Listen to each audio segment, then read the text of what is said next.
Proof. मैं हूँ इसखाना अंसारी। मैं एक chartered accountant from Pakistan and certified management accountant USA हूँ और मैं करंटली कनाडा में एक बिग फोर अकाउंटिंग फर्म में काम कर रही हूँ। अगर आप मेरे बारे में मज़ीद जानना चाहते हैं तो मैं एक वीडियो का लिंक इधर दे रही हूँ, उसका लिंक वीडियो डिस्क्रिप्शन में भी दे रही हूँ और मेरी आप लिंक्डइन प्रोफाइल भी मेरी प्रोफेशनल करियर हाईलाइट्स के लिए चेक कर सकते हैं। मैंने ये चैनल इसलिए स्टार्ट किया ताकि जो भी मेरे पास टिप्स हैं जिनसे मेरिट सर्टिफिकेट आए मेरे चार्टर्ड अकाउंटेंसी में, वो मैं आप सबके साथ शेयर कर सकूं। और आज की वीडियो होने वाली है टाइम मैनेजमेंट पे, जो कि एग्ज़ाम में टाइम मैनेजमेंट का सुन के ही हमें एक भयानक सी फीलिंग याद आना शुरू हो जाती है, वो पैनिक की जो क्रिएट हो जाती है ड्यूरिंग आवर एग्जाम्स। और इसका अंदाज़ा मुझे आप लोगों के कमेंट्स को पढ़ के भी होता रहता है। और जी बिल्कुल, मैं आप लोगों के सारे कमेंट्स पढ़ती हूँ, कोशिश करती हूँ सबका रिप्लाई भी हो जाए, तो इसलिए अपने ख्यालात का इजहार करते रहा करें कमेंट्स में and I will keep trying to reply to all of you. अच्छा, इससे पहले कि मैं टाइम मैनेजमेंट के सीक्रेट्स बताऊँ, आपने एक काम जल्दी से करना है, वो ये कि आपने इस चैनल को सब्सक्राइब करना है और अभी से सोच लेना है कि वो कौन से फ्रेंड्स हैं जिनके साथ आपने वीडियोस शेयर करनी है ताकि उनको भी फ़ायदा हो सके।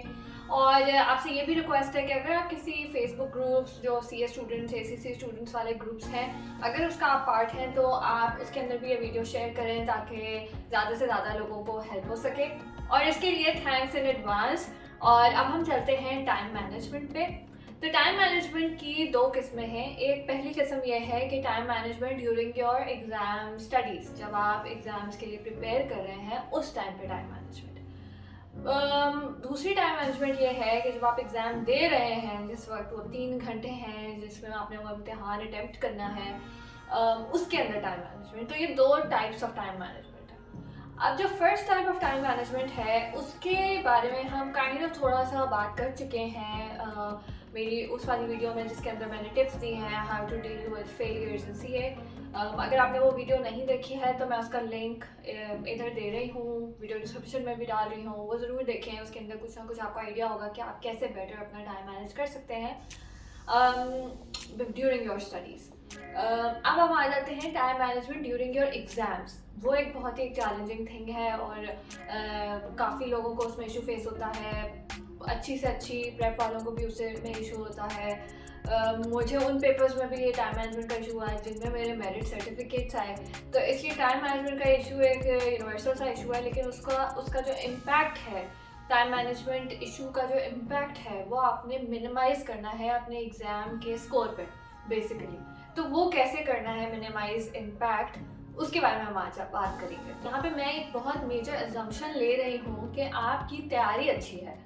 आपने जो न्यूमेरिकल एग्ज़ाम्स अगर हैं उसकी अप्रोप्रिएट अमाउंट ऑफ प्रैक्टिस की हुई है, रिटन प्रैक्टिस की हुई है, आपकी प्रैक्टिस में कमी नहीं है और फिर अब आपको टाइम मैनेजमेंट का एग्ज़ाम में इशू हो रहा है। ये एक मेजर अजम्पशन लेके मैं चल रही हूँ, क्योंकि अगर आपकी अदरवाइज भी टाइम मैनेजमेंट का इशू हो रहा है due to lack of practice, तो वो डेफिनेटली होगा। उसके अंदर आपकी प्रेप की कमी है, उसके अंदर आपको एग्जाम में टाइम मैनेजमेंट का इशू तो अभी फेस हुआ ही नहीं।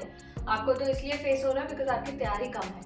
तो इसलिए यहाँ पे एग्जाम्पशन ये लेके चलेंगे कि आपकी तैयारी बिल्कुल परफेक्ट है, आप जितना मैक्सिमम कर सकते थे। आपके अब नेक्स्ट टू 0 या 1 2 3 मिस्टेक्स होती हैं जब आप कोई क्वेश्चन अटेम्प्ट करते हैं, विच मीन्स कि अब आपको तैयारी अच्छी है, अब आपने टाइम मैनेज करना है। अच्छा, फर्स्ट टिप जो आई थिंक सभी स्टूडेंट्स को मालूम होनी चाहिए, सीए स्टूडेंट्स को, एसीसी स्टूडेंट्स को, वो ये कि जब भी आप कोई पेपर का क्वेश्चन करने लगे उसके ऊपर उतना ही टाइम लगाना है जितने उसके मार्क्स एलोकेटेड हैं। और इसको आपने कैसे अप्रोच करना है कि जब भी आपके पास पेपर आए, एग्ज़ाम पेपर आता है आई कैप का, तो उसमें हमारे पास 15 मिनट्स का रीडिंग टाइम होता है एग्ज़ाम में। तो उस रीडिंग टाइम को आपने यूटिलाइज़ करना है। आपने ये करना है क्योंकि रीडिंग टाइम में आपको अंडरलाइनिंग और थोड़ा बहुत ऐसे स्क्रिबलिंग थोड़ी सी अलाउड होती है उसके अंदर। तो उसके अंदर आप ये कर सकते हैं कि पेंसिल लें, उसमें जो है आप जल्दी से कैलकुलेटर पकड़ें और ये देखें कि आपके पास टोटल 3 आवर्स हैं एग्ज़ाम को अटेम्प्ट करने के लिए, विच मीन्स कि आपके पास 180 मिनट्स हैं एग्ज़ाम्स के लिए और आपके पास क्वेश्चंस होते हैं 100 मार्क्स के। तो आपके पास पर मार्क जो टाइम एलोकेट होना चाहिए वो 1.8 मिनट्स होना चाहिए। थोड़ा सा क्वेश्चन रख लेते हैं। तो ऐसा करते हैं कि 1.7 मिनट्स जो है ना वो हम हर मार्क के लिए 1.7 मिनट एलोकेट करते हैं, ताकि थोड़ा सा हमारे पास एक मार्जिन रहे। तो अब आपने क्या करना है, रीडिंग टाइम में आपने जैसे ही देखना है क्वेश्चन 15 मार्क्स का है, आपने 15 इंटू 1.7 करना है अपने कैलकुलेटर पे, और जल्दी से साइड पे ना हल्का सा वो लिख लेना है कि ये इतने मिनट में सवाल हो जाना चाहिए। सेकेंड टिप ये है कि आपने इंश्योर करना है कि जो आपको रीडिंग टाइम मिलता है वो आपने बहुत ही अच्छे से यूटिलाइज करना है। और उसका तरीका क्या है? उसका तरीका ये है कि सबसे पहले तो आपने सारे क्वेश्चंस काउंट कर लेना है कि टोटल कितने क्वेश्चन हैं। आपने एक दफ़ा से पेपर यूँ घुमा के देख लिया। उसके अलावा अभी मैंने बताया आपको, आपने उसके आगे वो मिनट्स लिख ली है कि कितने मिनट्स एक क्वेश्चन को एलोकेट होने हैं, ठीक है। और आपने ओवरऑल देख लिया कि कौन से टॉपिक्स टच हो रहे हैं। पहला पैराग्राफ पढ़ के बस ये देख लिया कि कौन से टॉपिक्स टच हो रहे हैं। इसमें आपके मैक्सिमम 5 मिनट लगने चाहिए। Out of the 15 minutes that you have, 5 minute maximum लगने चाहिए आपके इसके ऊपर।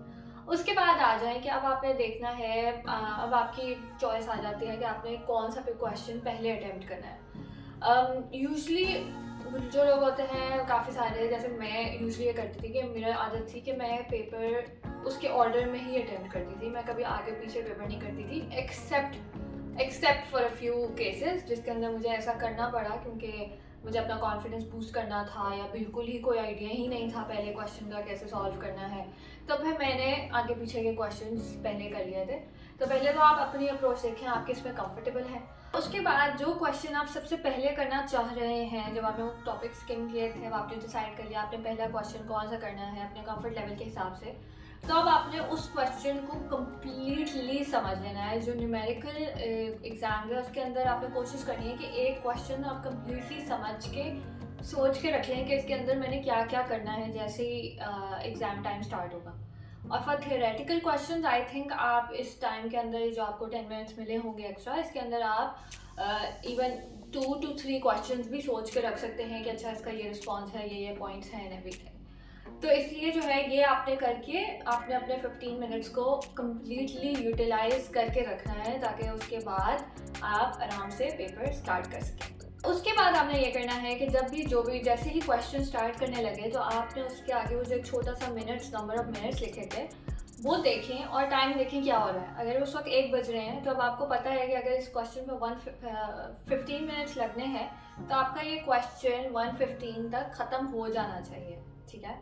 और शुरू से ही आपने अपने पास वो पैनिक बटन दबा देना है, जो आपका जब टाइम कम रह जाता है तब बनता है, वो आपने शुरू में ही थोड़ा सा कर लेना है अपने आप को। वो थोड़ा सा आपको जो हल्का सा जो पैनिक होता है वो कंस्ट्रक्टिव होता है, उसमें आपकी स्पीड थोड़ी तेज़ शुरू में ही हो जाती है और जो आपको चीज़ें एंड में समझ आ रही होती हैं वो उसी टाइम ही समझ आना स्टार्ट हो जाती हैं। तो कोशिश करें शुरू में ही आपको रियलाइज़ हो जाए कि अब ये 1:15 इसकी डेडलाइन है। अगर 1:15 पे मैंने ये नहीं ख़त्म किया तो मेरा उससे ज़्यादा मार्क्स नहीं आ सकते। तो आपने अपने लिए उसी तरह डेडलाइन लगा के और फिर उस क्वेश्चन को अटेम्प्ट करना स्टार्ट कर देना है। अच्छा, अब क्या हो रहा है कि अब आपको पता था कि क्वेश्चन 1:15 पे ख़त्म हो जाना था और अब 1:15 हो गए हैं, लेकिन अभी आपका क्वेश्चन रहता है। तो अब आपने एक बहुत इम्पॉर्टेंट फ़ैसला करना है, और वो फ़ैसला क्या है? वो फ़ैसला ये है कि जब आप ये इस पॉइंट पे हो तो आपने ये डिसाइड करना है कि अगर मैं इस पर मज़ीद 5 मिनट लगाऊँ तो ये क्वेश्चन से मैं कितने मार्क्स अर्न कर सकता हूँ या इसको कितने फाइनल लेवल पे ले जा सकती हूँ कि मैं अगले सवाल के 5 मिनट कुर्बान कर दूँ। मतलब आपने ये कुर्बानी का फ़ैसला करना है, और ये आप फ़ैसला करते हुए और कुछ नहीं, आपकी तमाम प्रैक्टिस काम आएगी जो आप उससे पहले कर चुके हैं। इसका कॉन्टेक्स्ट मैं यूजली न्यूमेरिकल क्वेश्चंस इसलिए रख रही हूँ क्योंकि आई थिंक न्यूमेरिकल एग्जाम्स में ही टाइम मैनेजमेंट का ज़्यादा इशू होता है। At least that's my experience. आप लोग अपना एक्सपीरियंस बताएं कमेंट्स में कि क्या आपको थ्योरेटिकल क्वेश्चन में भी प्रॉब्लम होता है, थ्योरेटिकल एग्जाम्स में भी, जैसे लॉ का एग्ज़ाम है, क्या आपको उसमें भी टाइम मैनेजमेंट का इशू होता है। लेकिन आपने उस टाइम ये फैसला करना है कि मैंने क्या ये 5 मिनट अगले लगा के क्या मैं कुर्बानी दे सकती हूँ अगले क्वेश्चन की। और अगर आपको लगता है कि उन 5 मिनट में आप इस क्वेश्चन को ऐसे लेवल पे पहुंचा सकते हैं कि आपके नेक्स्ट टू फुल मार्क्स या ऑलमोस्ट मतलब close to the actual answer आप आ जाएंगे एंड ऑल, तो फिर go ahead with it. 5 minute लगाएं, फुल स्पीड पे लगाएं और वो अपना जो गोल आपने बनाया था उसको अचीव करें। इस प्रोसेस में आपकी नर्व्स की स्ट्रेंथ भी काम आएगी, आपकी एबिलिटी टू हैंडल प्रेशर भी काम आएगी, एबिलिटी टू हैंडल स्ट्रेस भी काम आएगी। ये जो हम अपने सीरीज़ में बड़ी स्टेटमेंट्स डालते रहते हैं, ability to multitask and handle stress, ये सारी चीज़ें एक्चुअली काम आएंगी। तो मेक श्योर कि आप ये एक्चुअली ट्रू हो, आपको ये स्ट्रेस हैंडलिंग आ चुकी हो बाय द टाइम आप एग्ज़ाम अटेम्प्ट कर रहे हो। और अगर आपको टाइम मैनेजमेंट का सिवियर इशू होता है तो ऑफ कोर्स उसके अंदर one of the main things that you have to do is to practice 3 hour exams before the actual exam.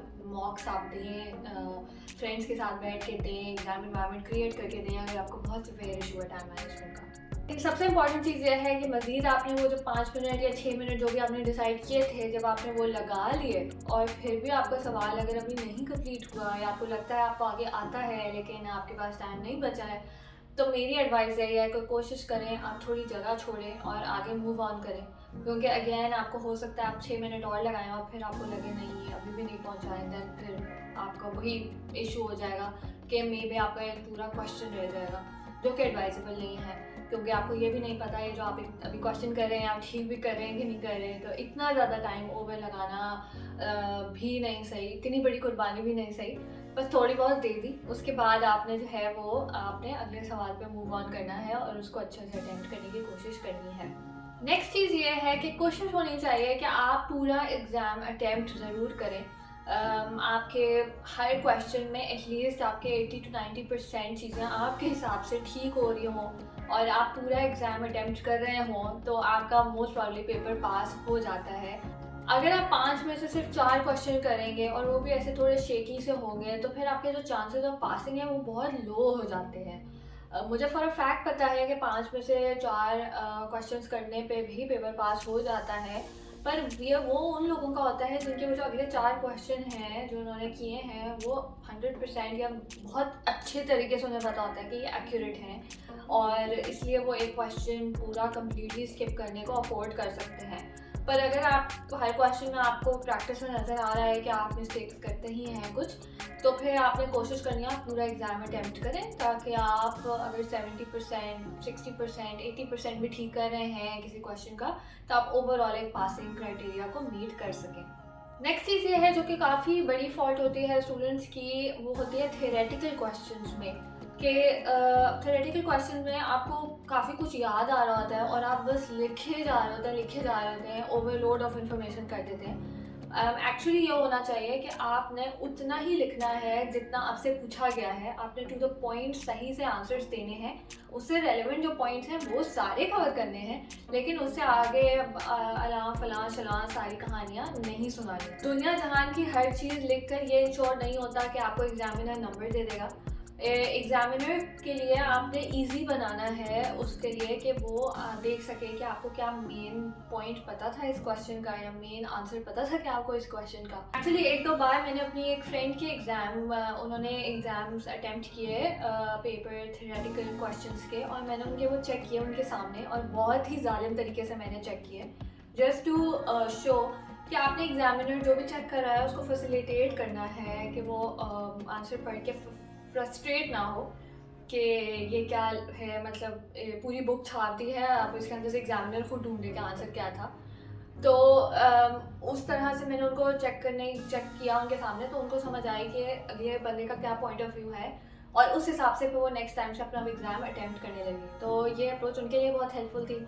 अगर आपके इर्द गिर्द कोई ऐसा है जो आपको आपके पेपर चेक करके दिखा सकता है तो आपके लिए हो सकता है वो भी बहुत हेल्पफुल हो। आई होप इस वीडियो को देख के आपकी भी थोड़ी सी आंखें खुली हैं about how to approach time management during exams और क्या ऐसी टेक्निक्स हैं जो आप यूज़ कर सकते हैं to manage your own time, और दूसरा to facilitate the examiner. Make sure to subscribe to my channel and share this video with your colleagues. मुझे आइडियाज़ देते रहिएगा कि आपको और कौन सी वीडियोज़ देखनी है, पर नेक्स्ट टाइम तक के लिए अल्लाह हाफिज़ एंड टेक केयर।